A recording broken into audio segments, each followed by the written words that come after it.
The history of the St. Thomas Church and School is illustrious. Even though a church has stood at the site since the 12th century, it only took the name of the saint known as Doubting Thomas in the year 1212, when the legendary troubadour Heinrich von Moringen donated a relic he'd brought back from his pilgrimage to St. Thomas's tomb in faraway India. St. Thomas's charter was to uphold and expand Christianity on the then pagan frontier. In return for their education, the students provided the music in the church and accompanied funeral processions to the cemetery. In 1539, Martin Luther himself preached there, and the 4 bells that still peal today are the very ones that J.S. Bach heard every day. A person cannot help but feel at least a little sadness, if not downright resignation, reading the agreement that Bach had to sign upon his nomination. He was not even allowed to leave Leipzig without the permission of the town council.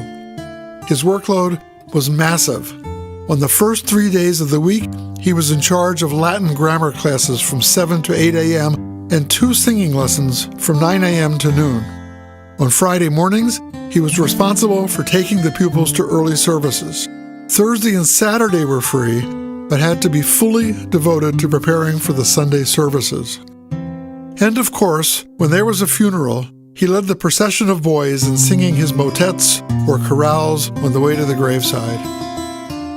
It is impossible to imagine Bach's life in Leipzig as contented, much less happy, and in a well-known letter, he wrote to an old friend, "I must live amid almost continual vexation, envy, and persecution." Nonetheless, from May 22, 1722 until the end of the first year of his tenure, about 7.5 months, Bach wrote at least 25 cantatas or 200 movements. In other words, he composed about 1 movement per day. And during the 27 years of his Leipzig cantorship, he composed at least 255 cantatas. And since he ceased to compose cantatas after 1744, this astonishing output was completed in little more than 20 years, at the rate on average of 1 cantata every month for 20 years.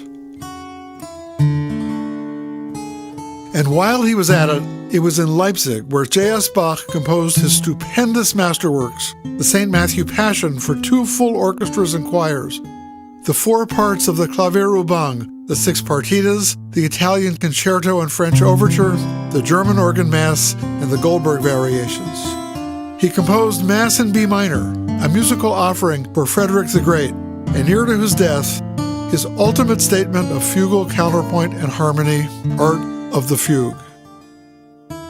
Yet these activities counted little in the eyes of his employers who, unable to discern his genius, measured his service by their parochial requirements and found him wanting.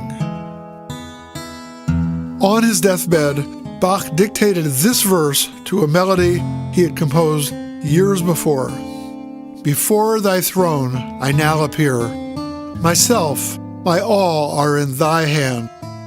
Turn to me thine approving face, nor from me now withhold thy grace.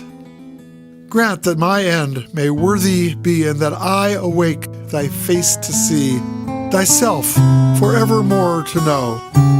Amen. Amen. God grant it so."